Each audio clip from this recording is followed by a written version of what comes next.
masjid, gereja, baik gereja Katolik maupun Ortodok itu dibuka di Rusia. 125.000 gereja Ortodok dibuka. 78.000 masjid dibuka kembali. Nah, di tengah-tengah kota Moskow itu ada 60 hektar tanah yang diberikan untuk Islamic Center dari Rusia.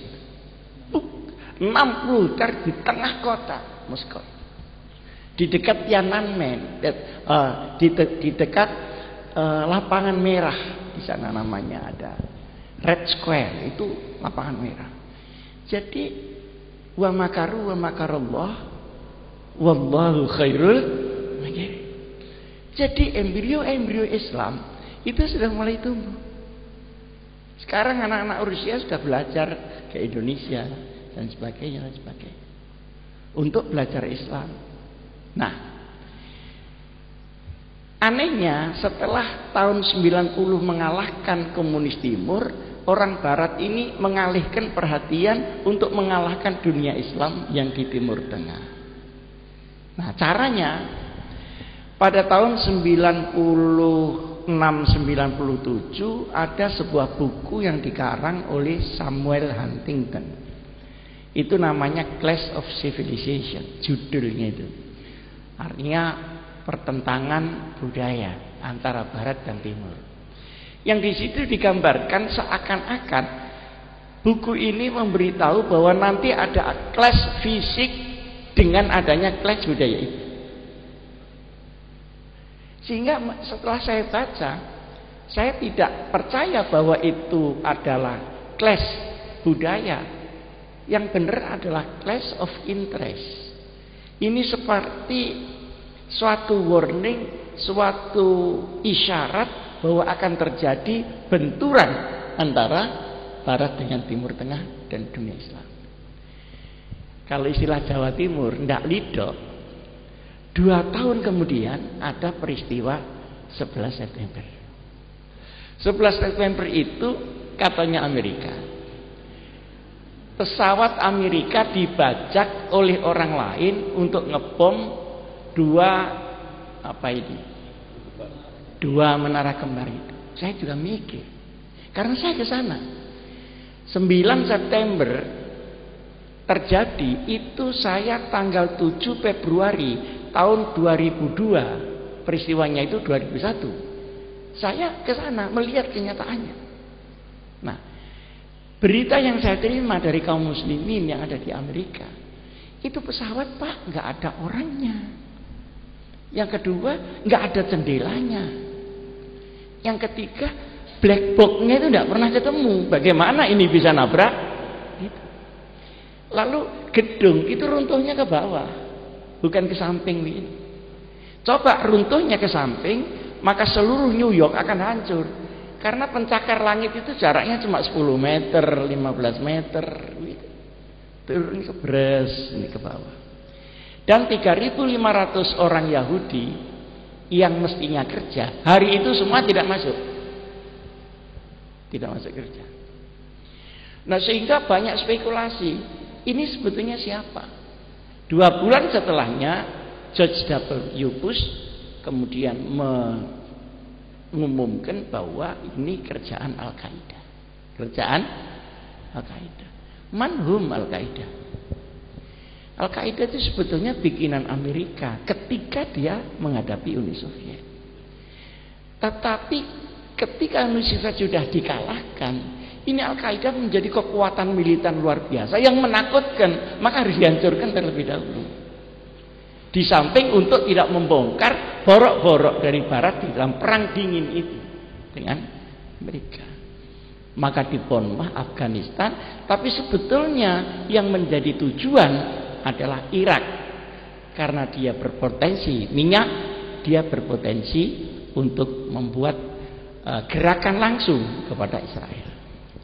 Udah, akhirnya kalah itu negara-negara yang diserang itu. Tapi subhanallah, inilah yang menjadi pikiran kita. Serangan-serangan itu juga pangkalannya di negara Arab. Serangan pertama juga dari pangkalannya dari Saudi. Serangan yang kedua di Irak juga pangkalannya dari Saudi. Nah inilah yang menjadi muskilah di kalangan umat. Nah kemudian udah dikalahkan, sekarang ini ada gerakan juga untuk menghancurkan dunia Islam itu. Nah tetapi tidak menggunakan militer karena terlalu mahal. Militer itu satu hari $1 miliar, sehingga harus urunan dengan negara Arab sendiri yang kaya. Nah, lalu dipakailah cara-cara seperti yang di Uni Soviet itu. Dibuatlah pemberontakan di Libya, di Tunis, di mana Mesir. Sekarang yang paling mengerikan itu di Syria. Kemarin baru Syekh Wahbah Zuhaili doktor datang ke rumah saya 2 hari. Ya sepertinya meneteskan air mata karena ulama di sana terbelah. Ada yang pro pemerintah, ada yang pro pemberontak. Nah ini nanti berakhir dengan bagaimana? Yang pemberontak ini dibantu oleh Amerika, CS. Yang pemerintah dibantu oleh Cina, oleh Uni Soviet dan oleh Iran. Tapi siapapun yang membantu kan tetap korbannya orang Syam. Tetap korbannya adalah umat Muhammad Rasulullah SAW. Nah, jadi ini adalah kerjaan-kerjaan. Tapi subhanallah lagi, negeri-negeri yang dijatuhkan dalam tanda petik tadi, itu akhirnya yang muncul itu gerakan Islam. Jadi di Libya yang tidak suka karena dengan Gaddafi karena diktator, sekarang partai Islam yang paling bagus yang memimpin. Selamanya berpuluh-puluh tahun Ikhwanul Muslimin itu tidak pernah berhasil memimpin Mesir. Loh, setelah sekarang ini memimpin Mesir. Padahal Mubarak yang dijatuhkan itu sangat pro Israel dan sangat pro Amerika. Jadi saya tertarik ini ada tulisannya Habib Rizieq, saatnya Islam memimpin dunia. Saya kira tanda-tandanya adalah Islam sebagai ajaran, sekalipun belum Islam sebagai komunitas umat Islam. Jadi Islam sebagai syariat. Kenapa? Karena selalu ada masafah bainal Islam wal muslimi. Al-Islam ya'lu wa la yu'la alai, itu Islamnya. Kalau musliminya ya lihat potongannya. Kalau potongannya bangsa hermeneutik begini, kemudian mengaku Islam, dari mana kuntum khaira umat? Oleh karenanya ada inna akramakum indallahi, berarti kan ada tingkatannya. Ada yang 24 karat, 20 karat, 10, ada yang sekarat aja. Ya modalnya cuma la ilaha illallah, setelah itu la haula wala quwata, di situ sudah enggak ada terusnya lagi. Nah, penghuni ini sekarang saya ingin tanya, saya ajak para musyarikin ini untuk berpikir. Kalau negara Islam yang di Timur Tengah, jumlah orang Islamnya itu sama dengan jumlah orang Islam di Indonesia. Jadi orang Islam di dunia cuma Indonesia dan Timur Tengah. Sudah. Nah sekarang mulai tumbuh di daerah-daerah kering itu tadi. Daerah Kazakhstan, daerah Uzbekistan. Mulai. Juga di Peking sendiri, di Guangzhou dan sebagainya. Mulai. Di Polandia itu dulu ada keputusan parlemen yang menyatakan Tuhan tidak ada. Sekarang sidang lagi mengambil keputusan Tuhan ada lagi. Artinya itu ateisme itu merontok di mana-mana. Ateisme. Nah, tinggal sisa-sisa ateisme itu yang datangnya dari Eropa sama Amerika, bukan dari yang lain. Nah, ateisme itu bentuknya banyak. Ada bentuk yang tadi disebut liberal. Liberal itu kafir yang belum jadi. Gampangannya begitu. Jadi saya itu kalau ngecek sama teman-teman liberal, sampean itu kasihan. Sampean itu di Indonesia dibilang setengah kafir, tapi kalau pergi ke Amerika dianggap kurang kafirnya sampean.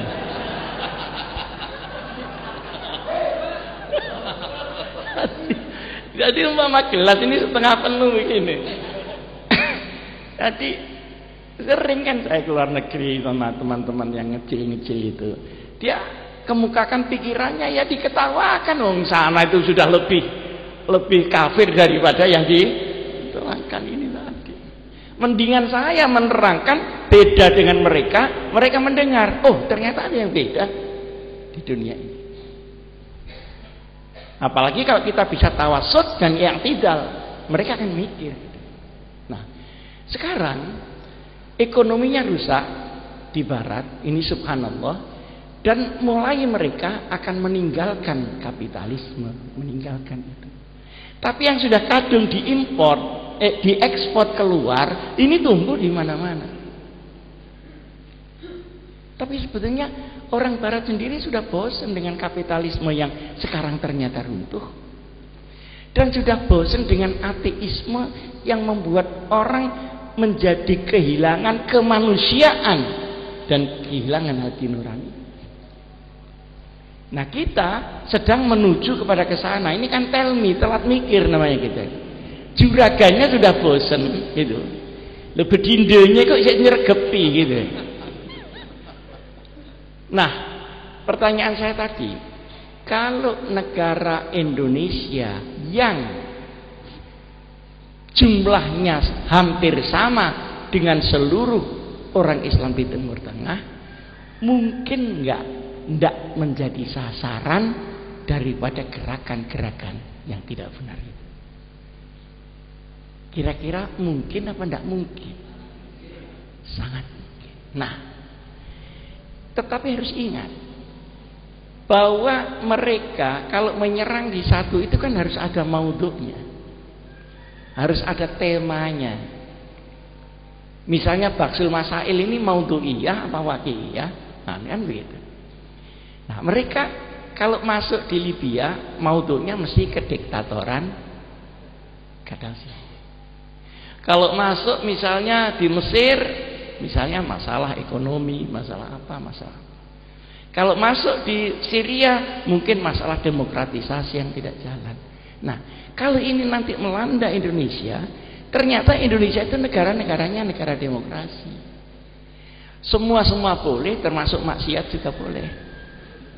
Iya kan?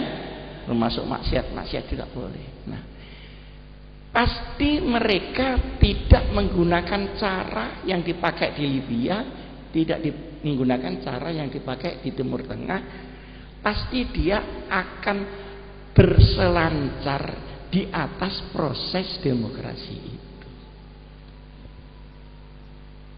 Jadi misalnya orang jualan itu kalau musim panas ya jualan es, tapi kalau musim hujan ya jualan ronde Pak, jangan es.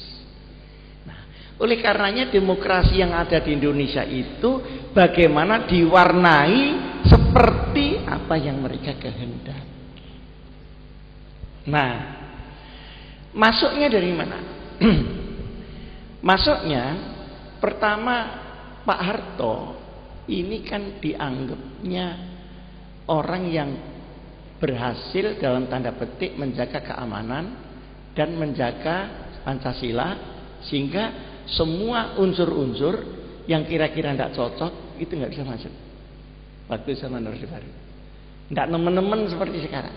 Nah, yang kedua, Pak Harto itu dianggap terlalu memegang kekuasaan yang full, semua tentara, sampai RT kan tentara.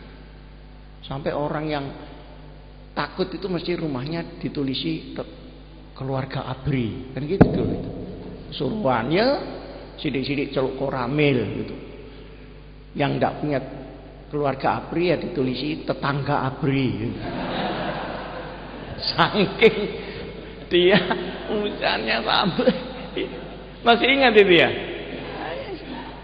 dijebol. Nah, dijebol dengan maudhu ini terlalu kenceng, jadi harus dilonggarkan. Ketika dijebol itulah masuk seluruh ide-ide at-taghribiyah. Pada saat amandemen Undang-Undang Dasar 45 menjadi amandemen tahun 2002, tetapi tetap dinamakan Undang-Undang Dasar 1945. Di dalam perubahan itu semua simpul-simpul yang ketat itu dibocorkan semua. Misalnya di bidang ekonomi. Nah, di bidang ekonomi yang asalnya ekonomi itu dibagi rata, tapi ini lalu disentral dengan kapitalisme. Maka kita makin lama akan makin miskin. Jadi di Indonesia itu bukan hanya ada kemiskinan, tapi proses pemiskinan melalui bocornya simpul di Undang-Undang Dasar. Nah, ini nanti dibuatlah undang-undang, maka aset-aset itu menjadi dijuali semua. Maka yang untung adalah pemilik modal, baik modal dalam negeri maupun modal luar negeri. Ini yang ekonomi. Kita terasa kan pekerjaan sulit, begini. Tapi kita tidak tahu kenapa ini begini. Kadang-kadang ada pemuda penampilan meyakinkan, tapi rokok tetap eceran. HP-nya 3, pulsanya tidak ada. Jadi gaya-gaya kok kenapa? Pekerjaan tidak ada, itu outsourcing banyak sekali, pengangguran luar biasa, dan ekonomi ini menyentral. Sehingga dikuasai oleh ekonomi kuat Indonesia plus ekonomi kuat asing, maka seluruh mal-mal menguasai seluruh itu. Yang kedua, politik. Politik ini diliberalkan begitu rupa sehingga pemimpin ini tidak sambung lagi dengan rakyat. Saudara-saudara, sekarang kalau Habib Rizik mengadakan begini, semua datang. Tapi kalau partai gitu ngumpulkan orang, minta uang orang-orang. Lu sangunin tidak lah kau sih. Kenapa? Mereka rakyat itu tahu bahwa mereka bisnis. Ya usah kok tidak dikasih gitu. Apalagi kalau pilkada, serangan Fajar. Nah, itu. Nah, saya mengingatkan, awas serangan Fajar. Ternyata rakyatnya senang diserang Fajar itu. Loh, Pak, saya mulai kemarin itu menunggu serangan Fajar. Tapi kok tidak diserang-serang saya ini. Artinya apa? Moral politik udah rusak. Jadi al-amanah was-sidq di sini sudah bongkar di dalam proses politik.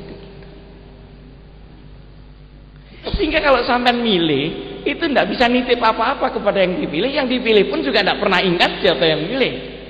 Dia berada di parlemen, dia juga tidak mewakili siapa-siapa kecuali dirinya sendiri. Maka banyak undang-undang yang dijual, harganya segini. Nah, kenapa saya ngomong ini? Karena ini tempat aturan perundangan yang progres itu adalah tempat untuk berlindungnya umat ini semua.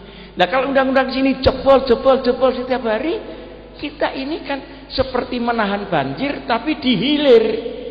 Sementara hulunya terus ngirim banjir. Nah, sekarang di bidang pendidikan. Nah, pendidikan itu pendidikan ada tapi akhlak tidak ada. Belum lagi bicara akhlak Islam, akhlak Pancasila aja enggak. Yang ketuhanan yang Maha Esa ganti keuangan yang Maha Kuasa. Terus kemanusiaan menjadi kekejaman, persatuan menjadi disintegrasi, kerakyatan menjadi elitisme, partai politik semuanya menjadi dinasti. Mana mungkin ada keadilan sosial? Belum lagi kalau kita bicara syariat. Nah, ini semuanya harus dilihat oleh kita. Nah, sekarang di tengah-tengah kerusakan ini, maka masuklah unsur-unsur yang tadi saya sebutkan dari barat. Pertama, Orang-orang barat yang ingin menguasai ekonomi Indonesia itu juga punya agen-agennya di sini. Orang-orang barat yang ingin menguasai politik Indonesia juga ada agennya. Orang-orang yang ingin menguasai cara berpikir orang itu juga ada agennya di sini. Orang-orang yang pelan-pelan membuat supaya Indonesia itu disintegrasi, lalu bagaimana supaya Irian Barat itu lepas, itu juga ada zombie-zombinya di sini yang mengkondisikan itu. Nah, sekarang kita mendirikan Front Pembela Islam. Diam-diam tanpa dipublikasikan. Organisasi Indonesia yang paling populer di seluruh dunia adalah Front Pembela Islam. Ya. Kenapa? Karena sering Allahu Akbarnya itu. Jadi saya kalau di Amerika yang dipersoalkan itu meskipun FPI kok begini begitu. Saya di Eropa itu bagaimana sesungguhnya FPI itu anu gitu, diceketing si anu, di GKI di anu, itu yang diomongkan. Lalu saya ke Australia, FPI lagi. Itu bagaimana FPI? Kok dibiarkan saja begitu sama negara ini. Ya saya jawabi saja begitu. Dia tidak tahu kalau saya termasuk wa ala alihi wa sahbihi. Saya jawab ya. Pelan-pelan gitu saya jawab. Nah, jadi nggak ada orang luar negeri nyebut misalnya partai. Kalau NU itu ya disebut karena saya datang. Tapi kalau saya tidak datang ya nggak disebut. Nah kalau FPI tidak ada Habib Rizik itu disebut terus. Itu. Nah, artinya apa? Basis daripada agama yang akidah syariah ini juga dianggap FPI sebagai benteng yang terakhir. Dia pingin sekali ini jebol. Oleh karenanya sekarang kita harus juga berpikir, selain kita menegakkan kebenaran, bagaimana cara kita menegakkan itu. Bahwa nas-nas di dalam Quran dan hadis sudah jelas. Kita berkewajiban untuk melaksanakannya. Dan ketika itu untuk diri kita sendiri, tidak problem, tinggal kekuatan kita melaksanakan seberapa. Tetapi kalau ini kemudian kita harus perjuangkan keluar, maka kondisi lapangan ini harus diketahui. Kalau tidak diketahui, akhirnya ngenakan mereka. Saya kan sudah beritahu. Kenapa saya ini selalu memberitahu, Mas, saudara-saudaraku kaum muslimin, jangan melakukan terorisme, baik secara terbuka maupun tertutup. Saya selalu bilang, kenapa? Menguntungkan mereka, Pak. Kalau tidak ada teror, mereka bikin itu supaya kegelisahan di antara umat Islam itu terjadi. Dan di sini ada yang menjual, Pak. Sana. Maka jangan lakukan kesalahan di mana kesalahan itu menjadi alat pukul mereka untuk memukul umat Muhammad Rasulullah SAW. Begitu. Saya waktu ke Sampang, kita nggak suka sama Syiah, sudah terang lah kenapa. Memang Syiah seperti itu. Mungkin orang-orang ahli sunnah yang cocok cuma mut'ahnya saja. Sekalipun tidak cocok, diem-diem juga ada peminat-peminatnya. Ya, tapi lain-lain nggak suka lah mengenai masalah imamah, masalah ahlul bait dan sebagainya, semua beda.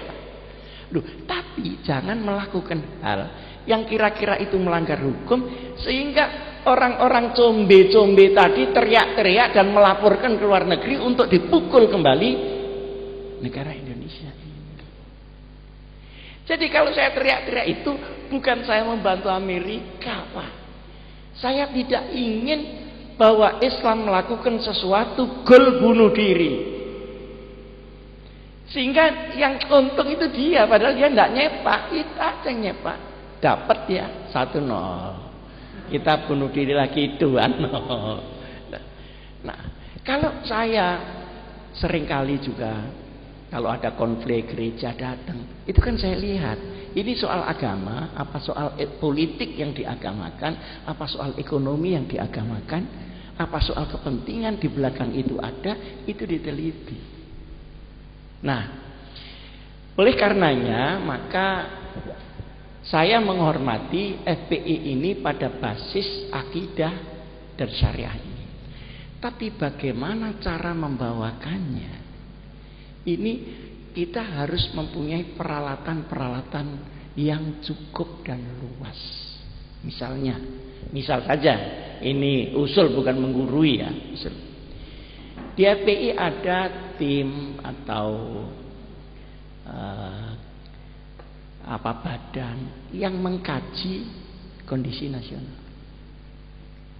Karena begini Pak, mereka orang-orang dari barat itu selain punya combe, mereka kerjaannya dibagi rapi Pak.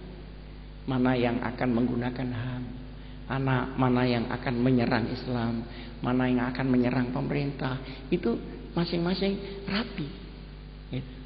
Dan itu saling dipakai. Mana nanti kalau ada kesalahan orang Islam dia yang mengekspos dan sebagainya. Kalau ada kesalahan orang barat dia yang siapa yang bagian nutupi. Satrul aurah lah. Itu diatur secara rapi. Nah, ini juga melibatkan kelompok agama. Cuma saya tidak mau menyebut kelompok agama mana. Kelompok agama yang mengkondisikan ruwetnya Indonesia ini. Nah, oleh karenanya perlu ada kajian. Nah, kajian ini tidak usah diekspos.